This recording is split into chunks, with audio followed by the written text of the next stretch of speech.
ప్రభువైన యేసుక్రీస్తు నామమున కోనరాజుపల్లి గ్రామంలో నివసిస్తున్న మీ అందరికి కూడా ఈ యొక్క మధ్యాహ్న కాల సమయంలో మేము శుభములు తెలియజేసుకుంటా ఉన్నామండి. ఈ విధంగా బైబిల్లో చేత పట్టుకొని ఈ యొక్క మైకుల ద్వారా పాటలు పాడుకుంటూ మీ మధ్యకు యేసు ప్రభు వారి యొక్క మంచి వర్తమానాన్ని మేము తీసుకొని వచ్చినాం. మీరందరూ ఎక్కడున్నా కూడా కొన్ని నిమిషాలు ఈ యొక్క దేవుని మాటలు వినాల్సిందిగా ప్రేమతో మిమ్మల్ని అందరినీ కూడా మేము ఆహ్వానిస్తూ ఉన్నాం. ప్రియమైన సహోదరి సోదరుడా, ఈ లోకం అశాశ్వతమైనటువంటిది. ఈ లోకంలో మనం చూస్తున్నవన్నీ కూడా ఒక దినాన గతించిపోతాయి. అంతేకాదు ఈ శరీరానికి రోగాలు వస్తూ ఉంటాయి, పోతూ ఉంటాయి. అంతేకాదు ఈ లోకంలో జన్మించిన ప్రతి ఒక్కరు కూడా ఈ లోకం వదిలి వెళ్ళిపోవలసినటువంటి వారే. అయితే ఒకటి నిజం. ఏంటి నిజం అంటే, మనం ఈ లోకం విడిచి వెళ్ళిపోవలసిన దినం ఒక దినం ఉంది. అది ఎప్పుడు ఎక్కడ ఎలా ఈ లోకం విడుస్తామో ఈ ప్రపంచంలో ఎవ్వరు కూడా మనం చెప్పలేం. అయితే ఒకటి మాత్రం నిజం. ఏంటి ఆ నిజం అంటే, ఈ లోకంలో నువ్వు బ్రతికుండగానే నీ పాపములకు క్షమాపణ పొంది నువ్వు యేసు ప్రభుని హృదయంలో చేర్చుకుంటే పరలోక రాజ్యంలో నువ్వు ఉంటావు. నువ్వు అనుకోవచ్చు, మేమేం పాపం చేసినాము. దేవుని వాక్యం చెప్తా ఉందండి, ఏ భేదం లేదు. అందరు కూడా పాపం చేసి దేవుడు అనుగ్రహించి మహిమను పొందలేకపోతున్నారు. ఈ ఊరి వాడని ఆ ఊరి వాడని భేదం లేదండి. వేప చెట్టుకు చేదు ఏ విధంగా ఉంటుందో, చింత చెట్టుకు పులుపు ఏ విధంగా ఉంటుందో, మానవుని జీవితంలో కూడా పాపం అనేటటువంటిది ఆ విధంగా ఉంది. ఈ పాపము మానవుడు ఏ విధంగా తీసివేసుకొనగలడు? ఈ పాపాన్ని తీసివేసేదానికి ఎవరైనా ఉన్నారా? ఈ పాపం నుంచి విడిపించడానికి ఎవరైనా ఉన్నారా? ఉన్నారండి. ఆయనే దేవాది దేవుడు, సృష్టికర్త అయినటువంటి దేవుడు. మానవుడు పాపంలో నశించుట ఇష్టపడలే. మానవుడు నెమ్మది, శాంతి, సమాధానం లేకుండా ఈ లోకం విడుచుట దేవునికి ఇష్టం లేదు. అందుకే నిన్ను నన్ను సమస్త మానవాళిని ప్రేమించిన వాడై ఆయన ఈ లోకానికి దిగి వచ్చినాడు. ఆయన యేసుక్రీస్తు ప్రభుల వారండి. మీరు అనుకోవచ్చు, యేసుక్రీస్తు ప్రభుల వారు ఎవరు? యేసుక్రీస్తు అందరికీ ప్రభు అని దేవుని వాక్యంలో రాయబడింది. జాతి మత కుల భేదం లేకుండా అందరినీ ప్రేమించి అందరి కొరకు ఈ లోకానికి వచ్చినాడు. ఆయన ఈ లోకంలో ఏం చేసినాడో తెలుసా అండి? ఆయన గొప్ప గొప్ప రాజవంశంలో, చక్రవర్తుల వంశంలో ఆయన జన్మించలేదు. ఒక పేద కుటుంబంలో ఆయన జన్మించినాడు. పశువుల పాకలో పరుండబెట్టబడినాడు. ఆయన నినా పాపముల కొరకు యేసుక్రీస్తు ప్రభుల వారు ఆయన సిలువలో బలి అయినాడు.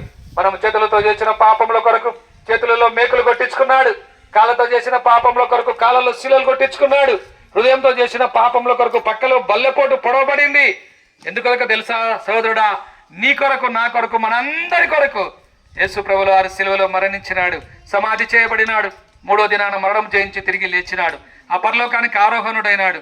ఈ యొక్క మధ్యాహ్న కాల సమయంలో మీ గ్రామాన్ని ఎంతగా ప్రేమించినాడు. అందుకే మీ గ్రామానికి, మీ ఇంటి ముందుకు దేవుని వాక్యం తీసుకొని రాబడింది. ఎంతకాలం పాపంలో జీవిస్తావు సహోదరుడా? ఎంతకాలం పాపంలో బతుకుతూ ఆయా దుర్వ్యసనాలకు బానిసై వాటి నుంచి విడిపింపబడలేక నీ జీవితాన్ని వ్యర్థం చేసుకుంటావు. దేవుడు నిన్ను ప్రేమిస్తా ఉన్నాడు. దేవుడు నిన్ను పిలుస్తా ఉన్నాడు. ఈ లోకంలో ఎంతమంది ఈ లోకం వదిలి వెళ్ళిపోయినారు. అయితే నిన్ను సజీవునిగా దేవుడు ఎందుకు ఉంచాడో నీకు తెలుసా?